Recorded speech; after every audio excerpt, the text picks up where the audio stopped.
tema que está a ser abordado aqui no Fórum Essencial. José Gama, muito bom dia. Bem-vindo ao Fórum Essencial. Muito bom dia a todos os ouvintes do Fórum. É sempre um prazer poder falar e partilhar também algum conhecimento.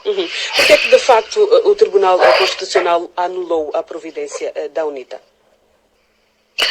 Bom, primeiro deve-se lembrar que no passado dia 1 ou dia 2, se a memória não me engana, a UNITA apresentou duas exposições ao Tribunal Constitucional. Uma a pedir anulação, ou melhor dizendo, uma a pedir anulação da ata e a fazer reclamação pelo facto da CNE não ter acolhido as reclamações do mandatário da UNITA no dia 29 em que foram lançados os resultados eleitorais.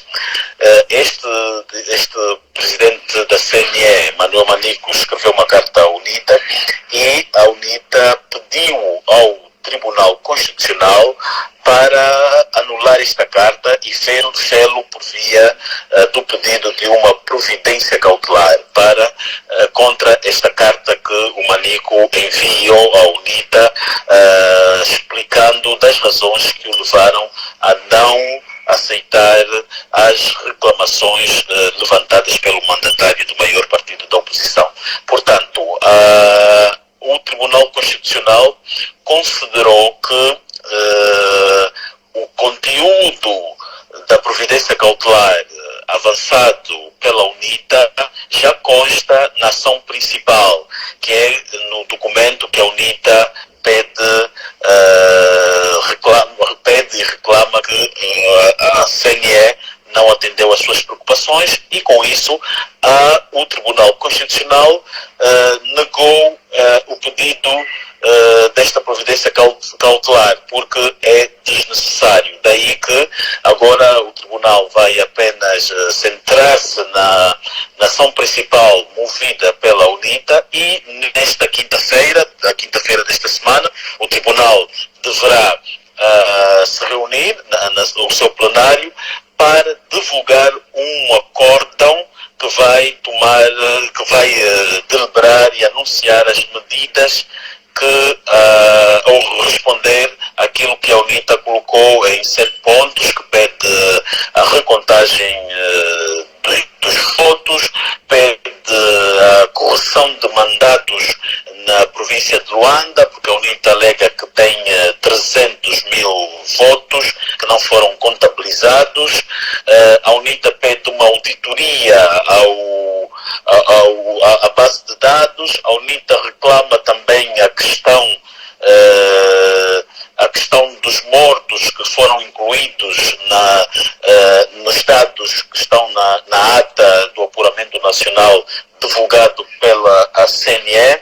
Portanto, a UNITA faz ali uma série de exigências que a CNE, ou melhor, que o Tribunal Constitucional poderá reagir. Pode ser que mande a CNE fazer algumas correções. Houve violações também da lei, porque a UNITA também pede que o Tribunal olhe para isso. Por exemplo, as eleições foram convocadas para o dia 24 de agosto. E existe um artigo da Lei Geral Eleitoral que diz que para as eleições atuais, elas devem ser governadas por leis que foram aprovadas antes da convocação das eleições. E o que é que aconteceu? No dia 16 de agosto, já uma semana antes das eleições, o presidente da CNE aprovou um despacho 3/22, que está disponível no Diário da República 155, em que ele altera o modelo de atas síntese e o regulamento eleitoral. Portanto, isto viola a lei eleitoral, o que o presidente da CNE fez. Portanto, o que é que se deve fazer? O que se deve fazer, tendo em conta que houve uma violação à lei, as eleições devem ser anuladas. E isto é semelhante àquilo que aconteceu no Congresso da UNITA, em que resultou no acórdão 700 que determinou a sua anulação, o que o acórdão diz?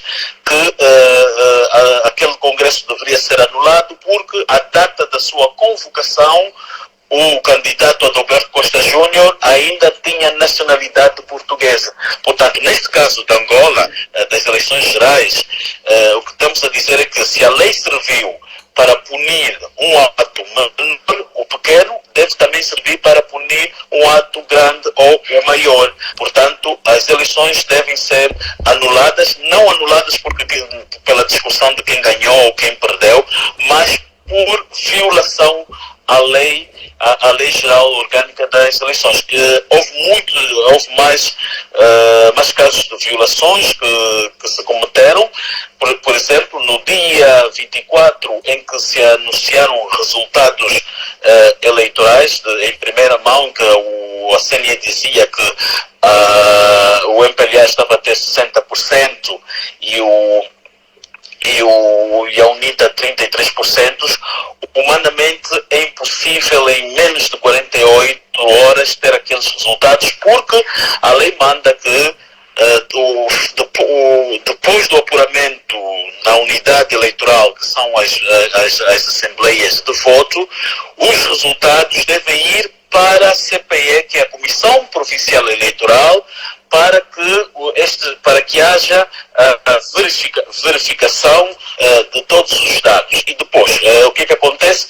Naquele período era quase impossível, porque a votação terminou às 17, às 18 horas, tinha que se enviar os resultados para a CPE, a Comissão Provincial Eleitoral, esta iria verificar, depois esta iria mandar para Luanda pela via física. Portanto, naquele dia, naquela única noite, era impossível todas as províncias mandarem resultados de 26 mil mesas para a Comissão Nacional Eleitoral em Luanda para o apuramento nacional e para produzir já resultados provisórios. Portanto, os resultados que foram anunciados no dia 24 são duvidosos, são de origens incertas. Portanto, deve-se fazer uma auditoria para verificar a sua origem.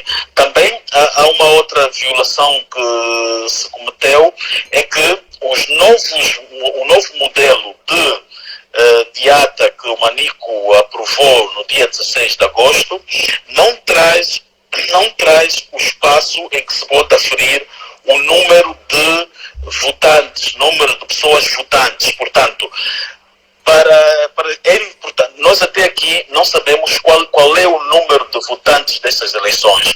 O votante é aquele que votou tanto em branco, voto válido, votos inválidos, todo somatório. Este somatório deveria ser feito nas assembleias de votos. Mas as assembleias de votos não puderam fazer porque o boletim, o modelo de data síntese produzido pela Comissão Nacional Eleitoral, ou aprovado pelo Manico, não traz espaço para preencher isso. E sem esses dados, sem o número de votantes, é impossível, quase impossível, fazer-se a distribuição de deputados pelo círculo provincial. E a CNE está a apresentar aqui uma distribuição por círculo provincial que sem números de votantes. Portanto, isto aqui viola uma série de regras e leis. Portanto, as eleições, como dizia, devem ser anuladas. Num país normal, lógico, um tribunal a atuar também com a mesma justiça que usou para a feitura do acórdão 700 do Tribunal Constitucional, iria invalidar estas eleições e fazermos uma nova. Basta ver até aqui, ontem saiu o memorando ou o relatório da União Africana, e a União Africana não reconhece as eleições angolanas como transparentes. Pelo contrário, faz uma série de recomendações à CNE. Portanto, José Gama, com esta negação, não é, do provimento à providência cautelar da UNITA, não pressupõe que tudo está acabado? Não, como dizia no início, a UNITA fez duas exposições ao tribunal, junto do Tribunal Constitucional. O tribunal negou apenas a providência cautelar porque o conteúdo que está na providência cautelar já consta na ação principal. Portanto, a ação principal em si, segundo o tribunal, ela já anula todos os atos, já suspende todos os atos procedidos pelo presidente da CNE, já suspende também os resultados eleitorais, a tomada de posse do novo presidente e etc. Portanto, temos agora, durante esse período, o tribunal, a CNE ontem avançou com a sua contra-alegação. A partir do momento que ela faz isso, o tribunal tem 72 horas para produzir o acórdão final que vai fazer o julgamento, e provavelmente até quinta-feira nós vamos ter o tribunal a produzir este acórdão, a anunciar o que conclusão ele chegou em função das reclamações que a UNITA apresentou e também das contras-alegações que a própria CNE apresentou. Portanto, nada está perdido, e temos que realçar que o tribunal, ao negar esta providência cautelar da UNITA, fez muito bem. Ele, neste sentido, está errado, porque está certo que aí houve uma falha qualquer da UNITA, porque era desnecessário já ter avançado com esta providência em cautelar. Em termos mais simples, pode-se dizer que anulou uma para dar sequência à outra. Corretamente. Esta é a terminologia mais correta, porque existe agora uma ação principal cujo desfecho vai acontecer já esta quinta-feira. Vamos então agradecer a José Gama, jornalista, deixou aqui a opinião